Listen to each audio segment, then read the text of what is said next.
नमस्कार। हमने पिछले सेशन में जो है क्लास 12 बिहार मैथमेटिक्स ओलंपियाड का क्वेश्चन जो था उसका हम डिस्कशन किए थे 1 से लेकर 20 तक। आज हम करेंगे 21 से लेकर 30 तक। आज हम डिस्कशन करने वाले हैं। तो ये आपका पार्ट सेकंड हो गया, ये दूसरा वीडियो बन रहा है। तो 1 से 20 तक हो गया था, हम आज चालू करेंगे 21 से 30 तक का। आज हम सोल्यूशन देखेंगे। तो जितने भी नए नए स्टूडेंट हैं सब कॉपी और कलम लेके बैठिए और हर क्वेश्चन को आप सॉल्व कीजिए अच्छे से, तभी जाकर आपको समझ में आएगा। तो चलिए शुरू करते हैं क्वेश्चन नंबर 21 से। क्वेश्चन नंबर 21 में बोल रहा है इंटीग्रेशन दे दिया है sine x plus cos x बट्टा रूट अंडर वन वन, यहाँ पे प्लस होगा, ठीक है ना, ये बीच में प्लस साइन है। इसका इंटीग्रेशन आपको पूछ रहा है क्या होगा। तो बहुत ही बेसिक इंटीग्रेशन है जो सिंपल है। इंटीग्रेशन कैसे कीजिएगा, तो ऊपर में sine x plus cos x,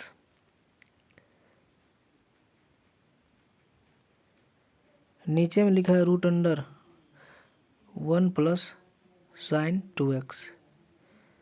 तो नीचे देखिए 1 को हम लिख सकते हैं sine square x cos square x, ठीक है।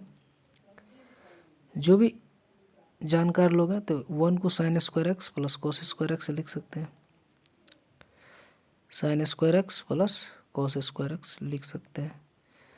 और साइन 2x को हम क्या लिख सकते हैं, साइन 2x को हम लिख सकते हैं क्या, plus 2 sine x multiplied by cos x, ठीक। तो ये बन गया sine x plus cos x का होल स्क्वायर। और रूट ओवर की वजह से सिर्फ बाहर निकलेगा sine x plus cos x, ठीक है ना, रूट ओवर के वजह से। तो ऊपर और नीचे ध्यान से देखिएगा, तो क्या बन गया sine x plus cos x. Integration में ऊपर में भी है sine x plus cos x,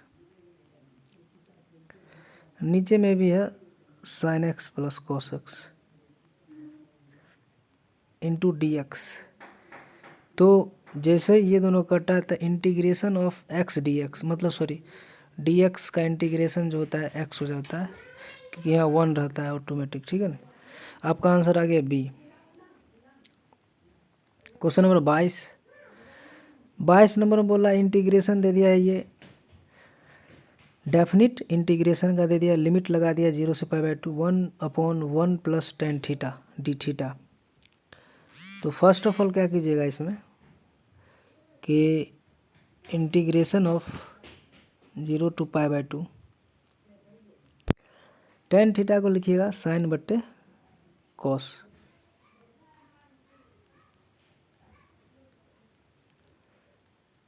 ठीक। अब थोड़ा और इसको सिंप्लीफाई कर लीजिए, तो साइन थीटा जो है कॉस थीटा ऊपर आ जाएगा, नीचे में आ जाएगा cos theta plus sine theta, ठीक, ठीक है ना। और इसमें एक ट्रिक लगता है क्या कि अपर लिमिट प्लस लोअर लिमिट और माइनस थीटा डाल के देखते हैं इसमें, ठीक है ना। अपर लिमिट प्लस लोअर लिमिट डालते हैं, ठीक है। जहाँ जहाँ थीटा है वहाँ थीटा की जगह रिप्लेस करते हैं, upper limit plus lower limit replace कीजिएगा और माइनस थीटा लगा देंगे, तो ये बन जाएगा साइन थीटा बन जाएगा ऊपर में, ठीक है ना। तो इसका जो है एक ही ट्रिक है कि जब भी इस टाइप का क्वेश्चन आए, थीटा की जगह π/2 माइनस थीटा रखना है ऊपर नीचे, और जो आएगा फर्स्ट इंटीग्रेशन और सेकेंड इंटीग्रेशन को जोड़ दीजिएगा, ठीक है ना। तो वहाँ से आपका आंसर आ जाएगा। तो हम ये कहना चाह रहे हैं कि बेसिकली 0 से π/2 है, तो इसका जो इंटीग्रेशन आएगा अपर लिमिट π/2 लोअर लिमिट 0/2, ये आपका आंसर आ जाएगा इंटीग्रेशन। तो π/4 इज द राइट आंसर। ये शॉर्ट ट्रिक हो गया, ठीक है ना। अब ट्रिक क्या बोलता है, ये कब लगाते हैं, ठीक है, उसके बारे में भी बता रहे हैं आपको। तो इसका कॉन्सेप्ट जो है अभी हम बता रहे हैं। कॉन्सेप्ट क्या बोलता है, जैसे मान लीजिए कि साइन कॉस ट्रिग्नोमेट्रिक फंक्शन अगर आ गया, साइन कॉस दिख रहा है ऊपर भी दिख रहा है नीचे भी दिख रहा है। तो आपको जो इंटीग्रेशन जो करना है, क्या करना है, सबसे फर्स्ट ऑफ ऑल जैसे मान लीजिए कोई फंक्शन दिया हुआ है लिमिट ए से बी में, ठीक है ना, ए से बी में आपको कोई फंक्शन दे दिया गया, लिमिट ए से बी में आपको एक फंक्शन दे दिया गया, और इसको जो इंटीग्रेट करा है ए से बी में करने के लिए क्या आएगा इसका, तो इसका जो कोई भी प्रॉपर्टी लगाने से पहले, ठीक है, जैसे ट्रिग्नोमेट्रिक फंक्शन आए तो अभी जो प्रॉपर्टी बता रहे हैं उसको ज़रूर लगाइए, आसानी से बन जाएगा। ए से बी हम क्या करते हैं, जो एक्स है उसको रिप्लेस कर देते हैं upper limit plus lower limit, upper limit हो गया बी अपर और लोअर लिमिट हो गया ए, माइनस एक्स से रिप्लेस करते हैं, ठीक है ना, एक्स को रिप्लेस किए, तो आज के दिन एफ ऑफ एक्स की जगह आ जाएगा ए प्लस बी माइनस एक्स, ठीक है, रिप्लेस करके और दोनों इंटीग्रेशन का जो वैल्यू होता है उसको जोड़ करके हम निकालते हैं। कैसे निकालते हैं, तो अगर मान लीजिए कि क्वेश्चन नंबर 22 बनाते हैं, ठीक है ना, जब जब ऐसा करने के बाद अगर ऐसा लगाते हैं तो तब जो है आपका आंसर देखिएगा। इसी क्वेश्चन को अगर आप लॉन्ग मेथड से बनाइएगा तो कैसे आंसर आ जाएगा, कि इसको आप क्या करना पड़ेगा, आई मानना पड़ेगा, ठीक है ना, आई मान लीजिए 0 से π/2 हो गया, ऊपर में था sine theta sorry cos theta, और नीचे था sign theta plus cos theta था नीचे में, ठीक। अब हम क्या किए, थीटा को रिप्लेस कर दिए देखिए π/2, और नीचे तो लोअर लिमिट 0 है, तो 0 कोई मतलब है नहीं, तो π/2 माइनस थीटा रिप्लेस कीजिएगा, तो यही ये फर्स्ट हो गया, ठीक है। सेकेंड जो इंटीग्रेशन आएगा ऐसे 0 से π/2, ठीक है ना, उसके बाद कॉस 90 माइनस थीटा हो जाएगा sine theta divided by sine 90 minus theta cos theta, और plus cos 90 minus theta sine theta, ठीक है, ये हो गया सेकेंड। दोनों इंटीग्रेशन को ऐड कर दीजिए, दोनों को जैसे ऐड कीजिएगा तो LHS में 2i आ गया, ठीक है ना, और इधर क्या बन गया, नीचे तो sine theta cos theta, LCM sine theta cos theta ही रहेगा, ऊपर में cos theta plus sine theta बन जाएगा, तो यहाँ जो बनेगा 2i is equal to integration 0 से π/2 sine theta plus cos theta divided by नीचे में sine theta cos theta into d theta, तो ये कट के 1 दे दिया, ठीक है, तो यहाँ से क्या आएगा, थीटा आएगा, 2i is equal to integration d theta theta theta आ गया, ठीक है ना।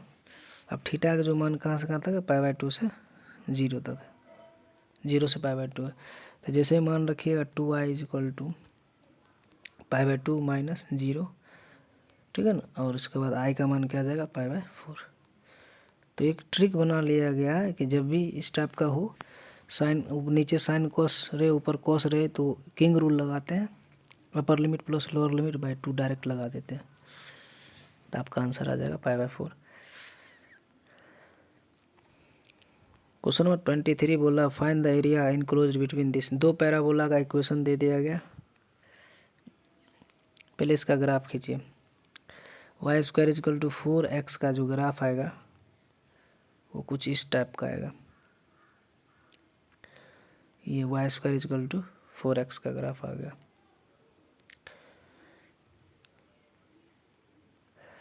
y² is equal to 4x का ये ग्राफ आ गया, और दूसरा ग्राफ है x² is equal to 4y, तो ये इस टाइप का आएगा, ठीक है ना। बोल रहा है कि the area enclosed between the parabola this and this, तो ये जो है ये है x² is equal to 4y का ग्राफ, ये दोनों ग्राफ के बीच का एरिया यही, इसका हम एरिया निकालना है। कैसे निकालेंगे, तो दोनों का इंटरसेक्शन पॉइंट निकालेंगे, ये तो 0 0 हो गया, और ये जो है जब सॉल्व किया जाए तो 4,4 आ जाएगा। सॉल्व करने के बाद दोनों इस और इस दोनों कर्व को सॉल्व कर लीजिए, XY का मान आ जाएगा, ठीक। उसके बाद एरिया ऑफ सेड रीजन क्या करेंगे, जो ऊपर ग्राफ है उसका एरिया में से जो नीचे ग्राफ है उसके एरिया को घटाएंगे। कैसे, ऊपर वाला ग्राफ का इंटीग्रेट करेंगे 0 से π/4 में, और नीचे वाला का भी 0 से π/4 में, मतलब ऊपर वाला जब हम इंटीग्रेट करेंगे तो पूरा एरिया कवर हो जाएगा, और जब नीचे वाला ग्राफ का पकड़ेंगे तो नीचे का एरिया कवर हो जाएगा, तो इसको घटा देंगे तो हमको बीच का एरिया आ जाएगा। तो जो है एरिया ऑफ शेडेड रीजन जो आएगा, एरिया ऑफ शेडेड रीजन, छायांकित भाग का क्षेत्रफल जो आएगा, ऊपर वाला एफ एक्स है, नीचे वाला जी एक्स है, एफ एक्स माइनस जी एक्स। लिमिट कहाँ से कहाँ तक में जाएगा, 0 से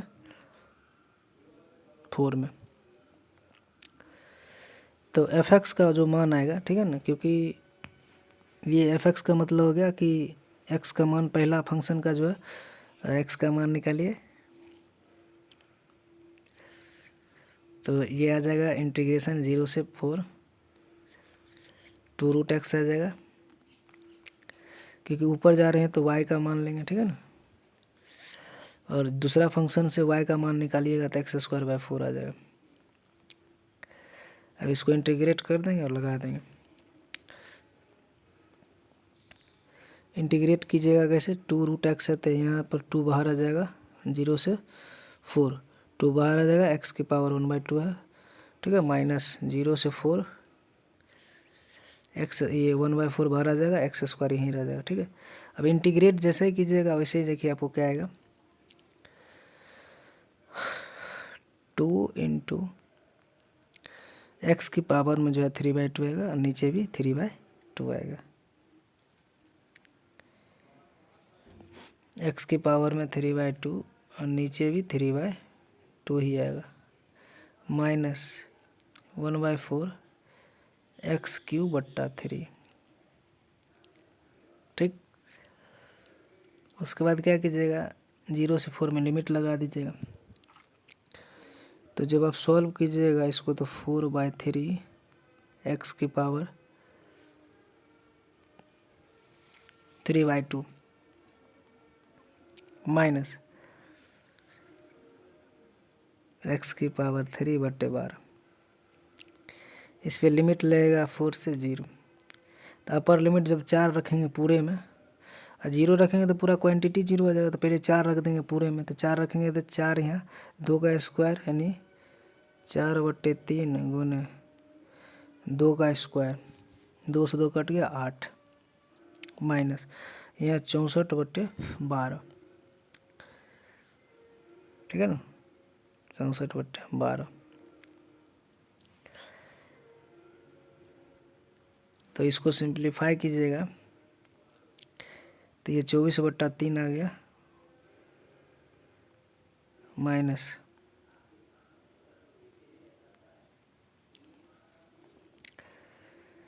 ये हो जाएगा 4 माइनस 16/3, तो यहाँ सॉरी 32/3 लिखा हुआ है। ये 8 को 4 से मल्टीप्लाई कीजिएगा 32/3 माइनस 16/3, 16/3 आपका आंसर आ जाएगा, option B. The differential equation of the family of lines passing through origin. देखिए कोई भी लाइन हो जो ओरिजिन से पास करता हो उसका जो है इक्वेशन होता है y=mx, ठीक है। c गैप हो जाएगा क्योंकि जिस इक्वेशन में c का मान गैप है समझिए ओरिजिन से पास कर रहा है, तो y=mx हो गया, ये फैमिली ऑफ लाइन हो गया, पासिंग थ्रू ओरिजिन हो गया, ठीक है। अब हम यहाँ से क्या करेंगे, डिफरेंशियल इक्वेशन लिखना है तो dy/dx निकाल लेते हैं, dy/dx = m, ठीक है ना। तो m का मान आ गया dy/dx। अब इस इक्वेशन में क्या करेंगे, चिपका देंगे m के जगह हम dy/dx, तो ये डिफरेंशियल फॉर्म आ गया यहाँ से, ठीक है। तो x dy/dx माइनस y बराबर 0, option number E is the right answer, ठीक है ना।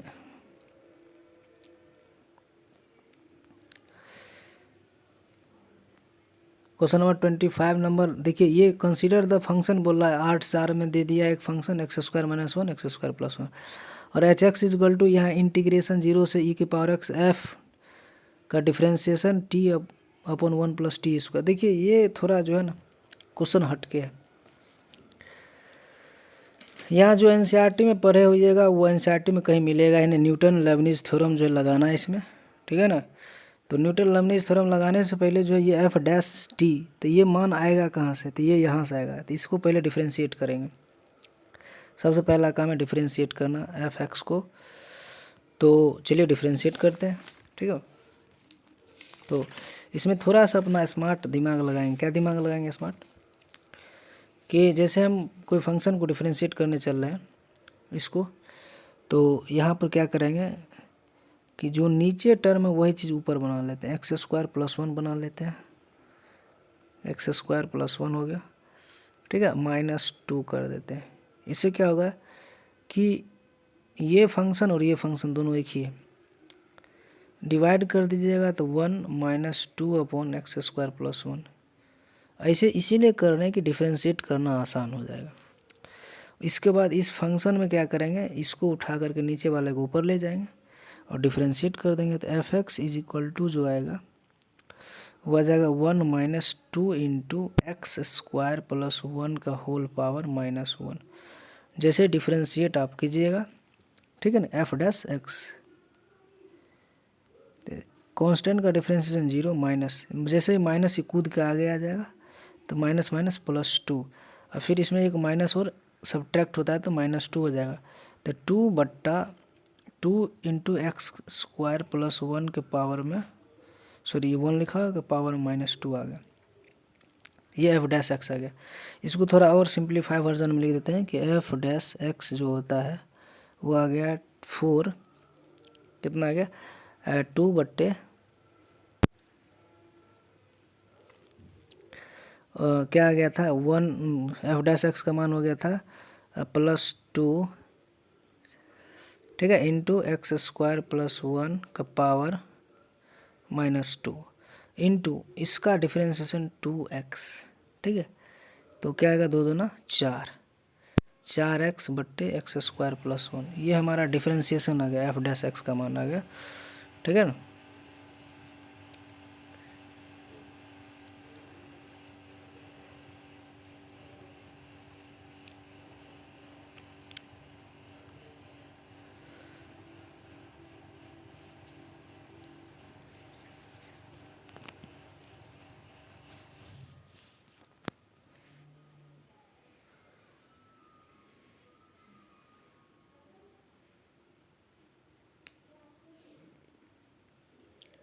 ये आपका गया डिफरेंशिएशन, ठीक, एफ डैश एक्स।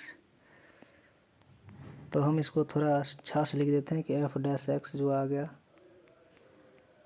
चार एक्स बट्टे एक्स स्क्वायर प्लस वन का होल स्क्वायर आ गया, ठीक। अब जैसे हम एफ डैश एक्स निकालें हैं तो एफ डैश एक्स की जगह ई की पावर एक्स लिखते हैं, is equal to four into e की पावर एक्स बट्टे ई की पावर, देखिए टू एक्स हो जाएगा प्लस वन हो जाएगा का होल स्क्वायर, ठीक है ना। एक्स की जगह हम ई की पावर एक्स रिप्लेस किए, ठीक है ना, इसका आगे काम पड़ेगा, इतना आ गया, ठीक। अब हम एच एक्स पे आते हैं, ठीक है ना। अब यहाँ पर एक चीज़ देखिएगा, यहाँ पर लिमिट कुछ और दिया है, अंदर कुछ और डिफ्रेंशिएशन, तो ये न्यूटन लेबनिज थ्योरम क्या बोलता है, थोड़ा न्यूटन लेबनिज थ्योरम समझ लीजिएगा, ठीक है ना। जैसे मान लीजिए कोई फंक्शन को आप डिफ्रेंशिएट कीजिएगा, ये एच एक्स है जैसे, ठीक है ना, तो इसको जब आप डिफ्रेंशिएट कीजिएगा, ठीक है ना, तो आपको फंक्शन, सबसे पहले फंक्शन इसी फॉर्मेट में दिया रहेगा, ठीक है। तो इसको डिफ्रेंशिएट कैसे कीजिएगा,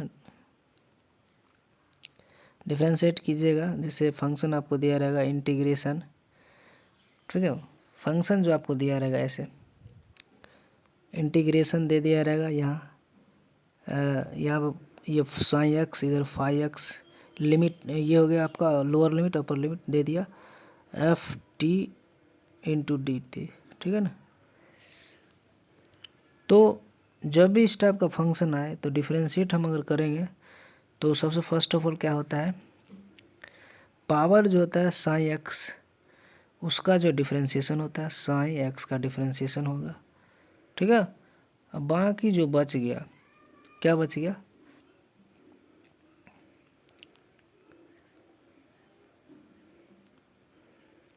फाइव एक्स बच गया,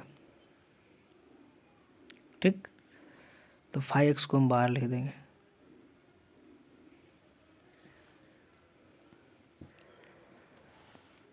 सॉरी इसमें जो है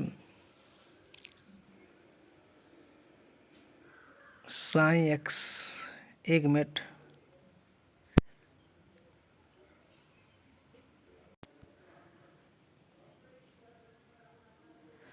तो इसमें चलिए बता रहे हैं, जैसे मान लीजिए आपके पास एक फंक्शन दे दिया गया है, इंटीग्रेशन में दे दिया है, क्या दे दिया है इसको ऐसे समझते हैं, जैसे मान लीजिए एच को किए, ठीक है ना, ऐसे, और यहाँ एफ टी डी टी दिया।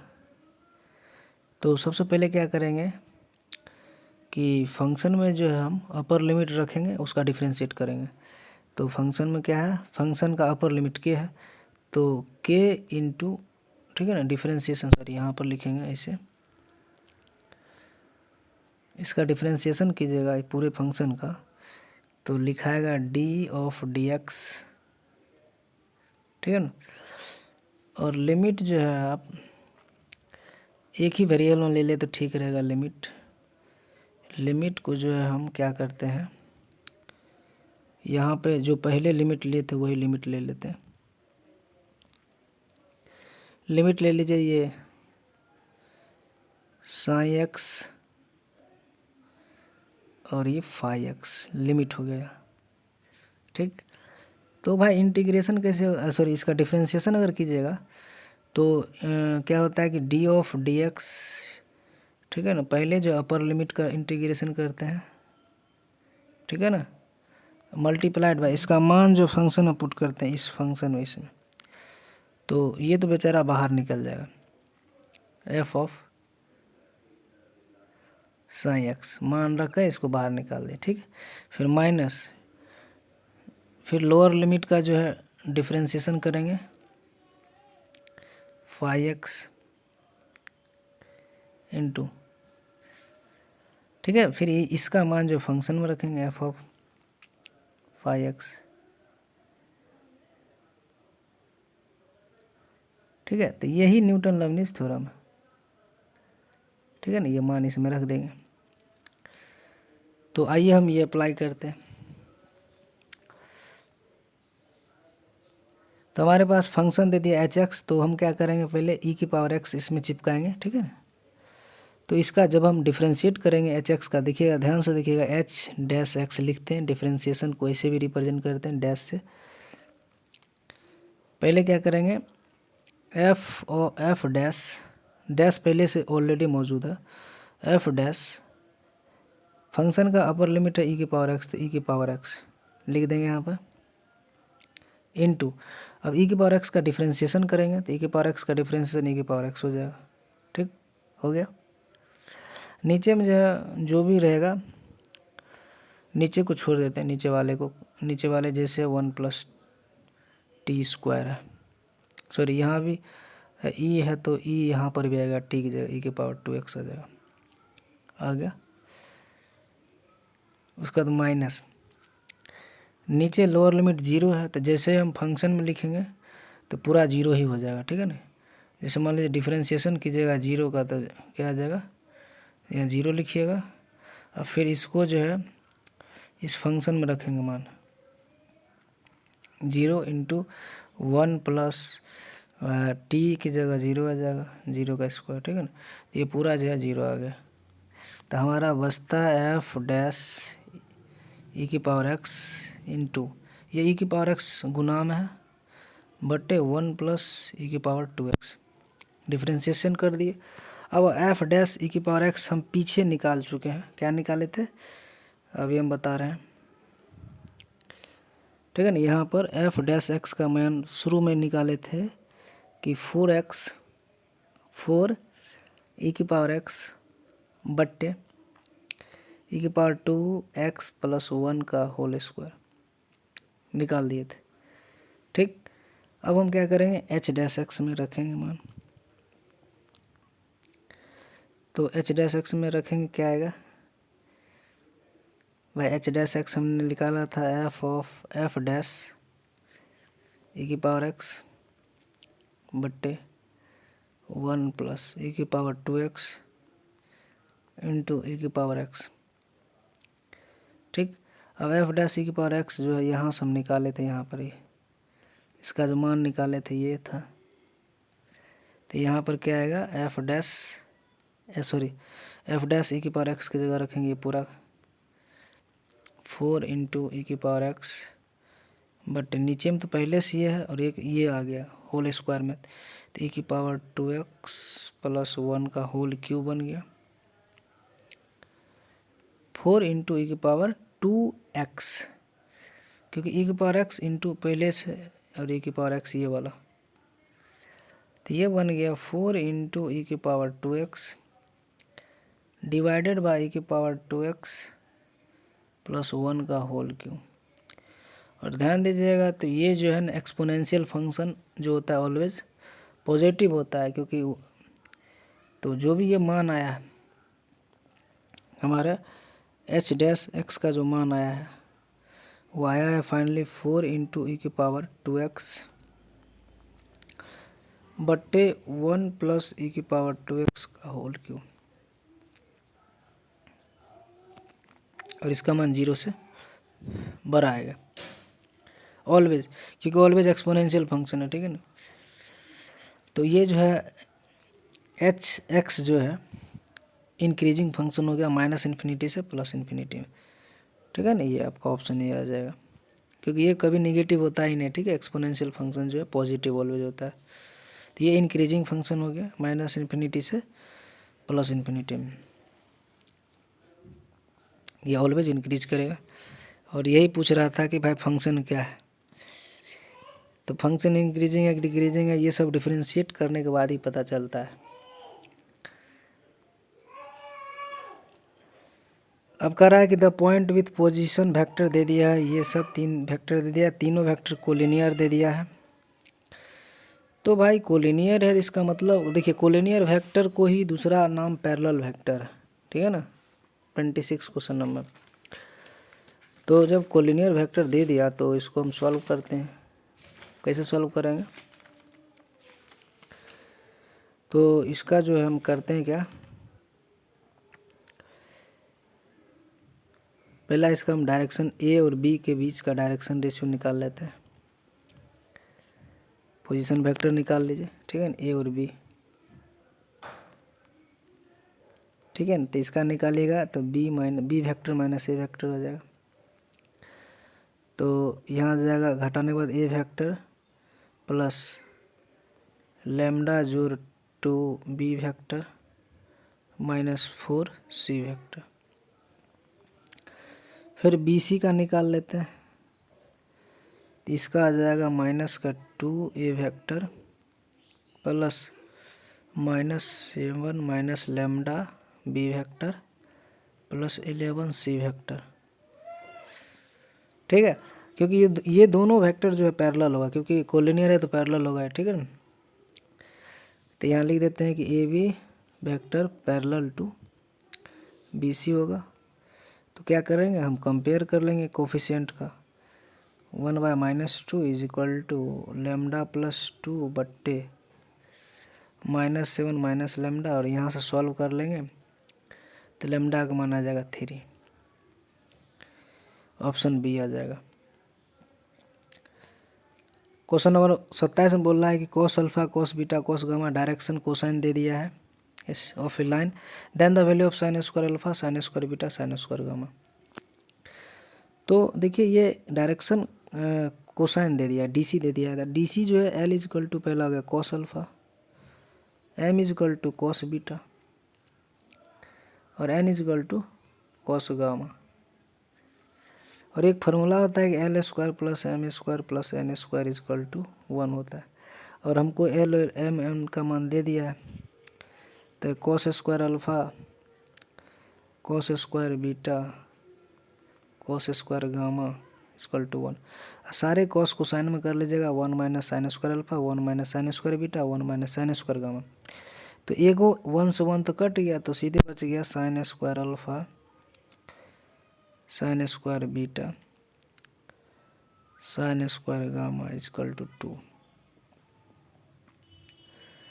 ठीक है। ये आपका आंसर हो गया, बी आ गया।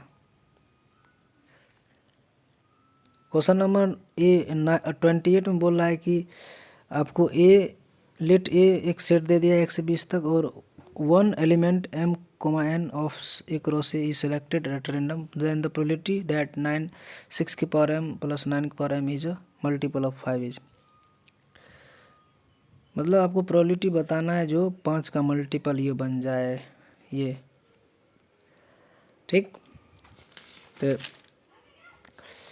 भाई 5 का मल्टीपल बोल रहा है, तो भाई 5 का मल्टीपल तभी आएगा जब यूनिट प्लेस पे या तो 0 आ जाए नहीं तो 5 आ जाए, तभी 5 का मल्टीपल बनेगा। तो आइए थोड़ा इसके बारे में जानकारी लेते हैं, नंबर थ्योरी के बारे में क्या करेंगे इस क्वेश्चन में, क्योंकि यहाँ m और पहले तो टोटल जो बनेगा एलिमेंट, टोटल कॉम्बिनेशन जो बनेगा m और n का 400 बन जाएगा। कैसे? m का भी मान 20 है और n का भी मान 20 है। तो भाई जब हम m का मान 1 लेंगे तो n का मान 1 से लेकर 20 तक ले सकते हैं, ठीक है। एक तो 20 कैसे बनेगा, फिर m का मान 2 लेंगे, फिर n का मान फिर ले लेंगे 1 से 20 तक, तो इसके लिए भी 20 केस बन जाएगा। तो ऐसे से 20 क्रॉस 20 टोटल 400 केस बन गए यहाँ से, ठीक है ना। यह टोटल केस 20, ठीक है, टोटल केस आपका 400 बन गया, 20 इंटू 20। तो सबसे पहले जो है टोटल केस लिख लेते हैं, टोटल केस से डिवाइड मारेंगे तब प्रोबेबिलिटी आएगा 20 इंटू 20 यानी 400, ठीक है। अब हमको निकालना है कि 6 की पावर m प्लस 9 की पावर n जो है क्या होना चाहिए, 5 का मल्टीपल होना चाहिए। तो 5 का मल्टीपल होने के लिए हम आपको बताए थे कि या तो वो यूनिट प्लेस पे 5 दे या नहीं तो 0 दे, ठीक है, इतना ही हो सकता है। तो सबसे पहले क्या करेंगे कि देखिए एक चीज़ तो यहाँ पर 6 की पावर m और 9 की पावर n, ये दोनों में अगर ये 6 को देखते हैं तो 6 का कुछ भी पावर चढ़ा दीजिएगा, इसका यूनिट प्लेस पे 6 ही आएगा, ठीक है। तो ये बेचारा तो एक चीज़ तो फिक्स हो गया कि इसका यूनिट प्लेस पे 6 आएगा हमेशा के लिए, कुछ भी चढ़ा दीजिए पावर।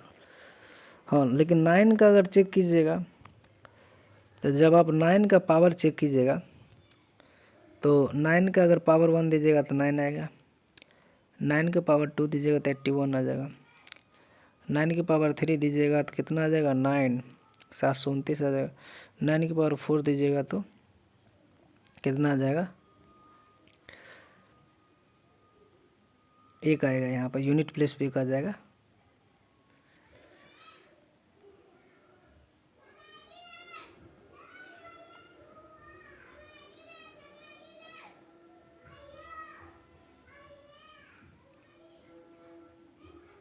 ठीक है, 6541 आएगा ऐसे। जैसे 9 की पावर फिर 5 पे जाइएगा तो फिर से 9 आ जाएगा। तो इसका जो है 919191 ये साइक्लिक ऑर्डर हो गया 91, मतलब ये 4 साइकिल के बाद फिर से वहाँ कहाँ पा जाइएगा, फिर से आप पहुँच जाइएगा ओरिजिनल फिर जहाँ से चले थे, 4919191 ऐसे आएगा, ठीक है। तो ये जो है इसका साइकिल 4 है, तो इसलिए जब 9 के पावर में अगर चढ़ाते हैं, ठीक है, तो ये 4p plus 3, 4p plus 2, 4p plus 1 ऐसा ही केस बनेगा। ये 9 का केस बना दिए, ठीक है ना। मतलब इसका मतलब समझिएगा, इसका मतलब क्या होता है।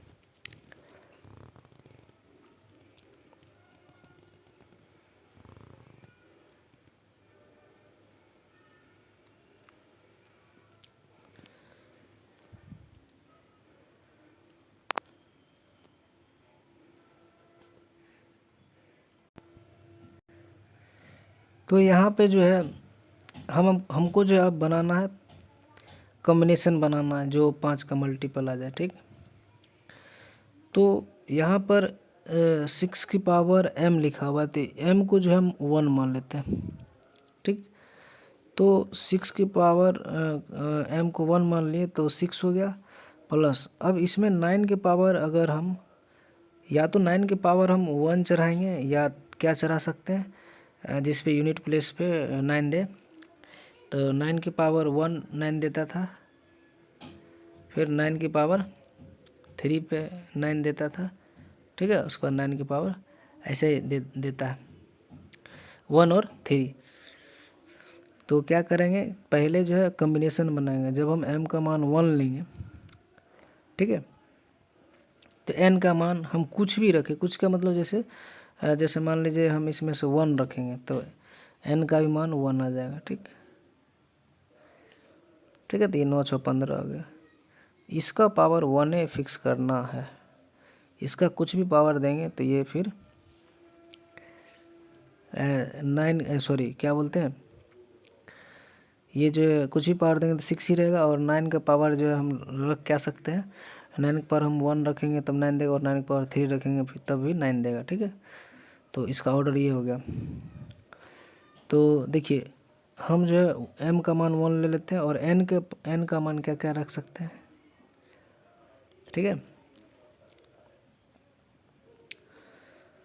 तो यहाँ से जो आपको तो 9 बना के ही रखना है, क्योंकि अब जो है यहाँ से जो कॉम्बिनेशन जो बनेगा देखिएगा, टोटल कॉम्बिनेशन जो बनता है, जैसे मान लीजिए 6 की पावर 2 दे, ठीक है।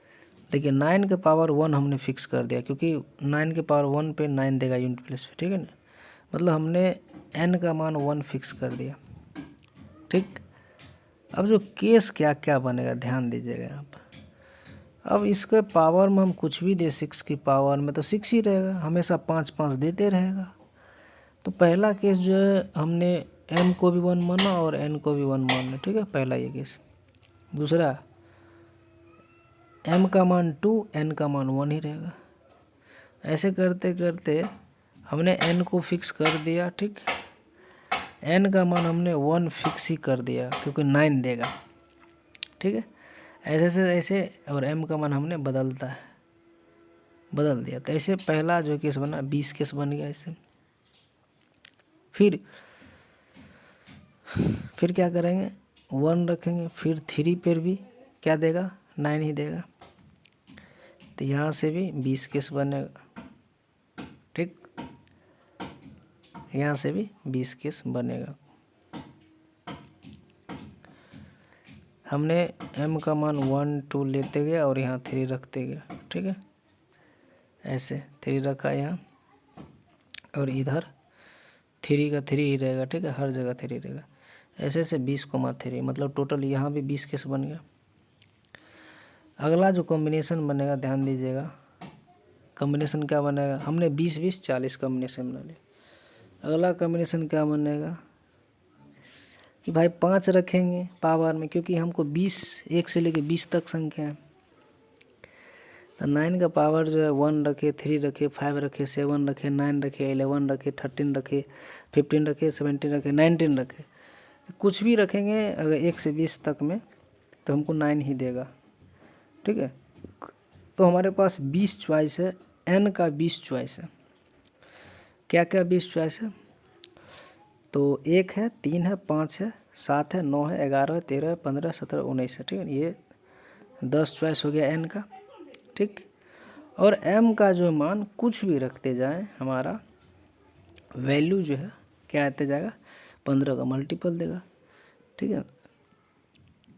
तो हमारे पास टोटल जो है कितना केस बन जाएगा, 400 केस बन जाएगा, सॉरी कितना केस बनेगा, हर सारे में 20 केस बन रहे हैं, तो 200 टोटल केस बन जाएंगे, ठीक है ना, जो कि 5 का मल्टीपल हो। अब सारा अगर मल्टीपल देखना है तो हम सॉल्यूशन में डाल दिए हैं, तो मेरा आंसर शीट ज़रूर देखिए, वहाँ पे सॉल्यूशन किया गया है, ठीक है। तो टोटल जो है आपका 5 का मल्टीपल जो बनेगा केस वो 200 बन जाएगा, 400 केस।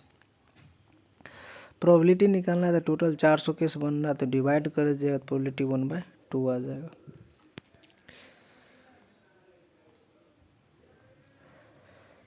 क्वेश्चन नंबर 19 में बोल रहा है क्या कि एक फंक्शन आर से आर में डिफाइन किया गया f x is equal to e की पावर x प्लस x की पावर 3 एंड g जो है इन्वर्स है फंक्शन का, ठीक है। Then the equation of tangent to the curve this and this.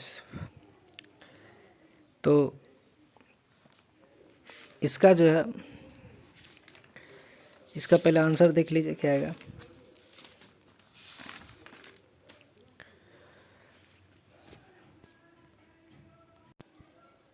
इसका आंसर जो आएगा x माइनस वाई माइनस 1 बराबर 0। इसका आंसर जो है ये आ जाएगा।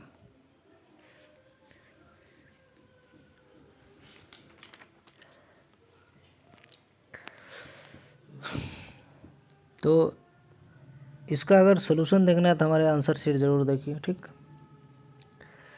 क्योंकि जो एफ एक्स एक फंक्शन दे दिया ए की पावर x प्लस एक्स की पावर 3 और जी जो इसका इन्वर्स है, ठीक है। तो y बराबर जी एक्स दे दिया गया है, तो आपको आंसर मिल जाएगा। क्वेश्चन नंबर 30 नंबर जो है कि the product of the roots of the equation this and this is. देखिए इसका प्रोडक्ट निकालना है, तो इसका जो है दो मेथड है। सबसे सिंपल मेथड जो है बता रहे हैं, tan इनवर्स x को कुछ एज्यूम कर लेते हैं। tan inverse root under x square plus x को हमने y मान लिया, तो यहाँ से एक्स स्क्वायर प्लस एक्स बराबर tan y आ गया। यहाँ से हमने एक ट्रायंगल बनाया, यहाँ y मान लिया। ये जो है tan थीटा होता है परपेंडिकुलर अपन बेस, तो यहाँ से ध्यान से देखिएगा तो ये तो परपेंडिकुलर ही है और ये बेस 1 हो गया, तो root under x square plus x perpendicular base हो गया 1। हाइपोटेनस निकाल लीजिएगा तो x square plus x plus 1 आ जाएगा। यहाँ से हम इस ट्रायंगल से cos y का मान निकाल लेंगे, ये आ जाएगा, ठीक। बेस अपॉन हाइपोटेनस, तो यहाँ से y इजकल टू आ जाएगा cos inverse 1 upon root under x square plus x plus 1, ठीक।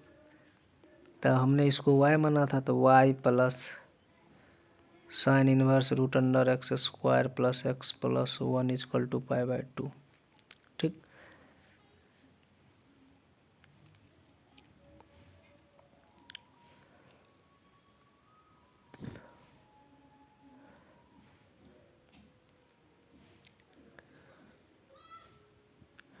तो y का मान हमने कितना निकाल लिया है, cos inverse 1 upon root under x square plus x plus 1,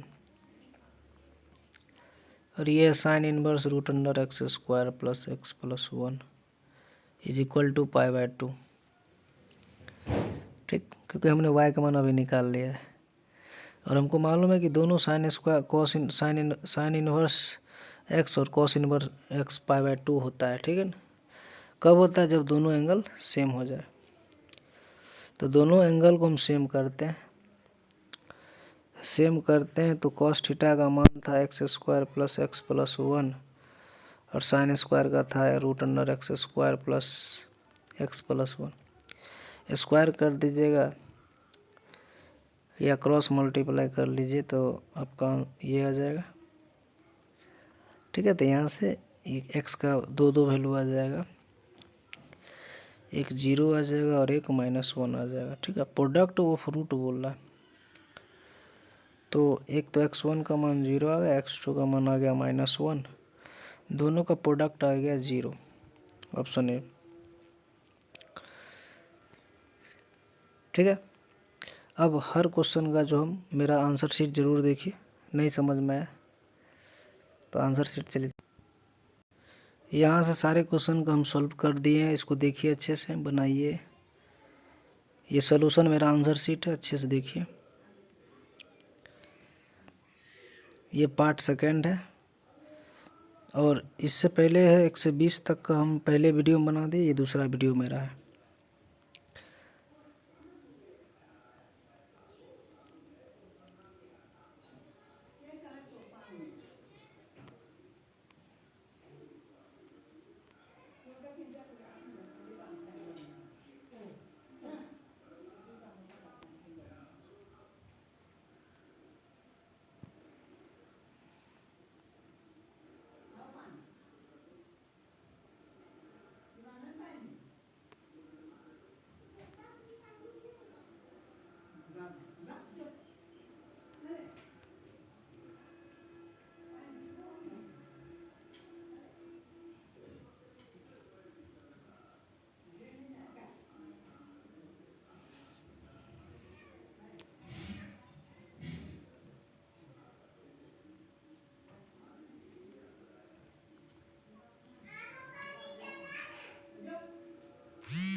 आपको ये वीडियो पसंद आएगा तो वीडियो को शेयर कीजिए, चैनल को सब्सक्राइब करिए, पूरे बिहार में फैलाइए, हर स्टूडेंट तक पहुंचाइए, हर कोने तक पहुंचाइए। तब तक के लिए धन्यवाद।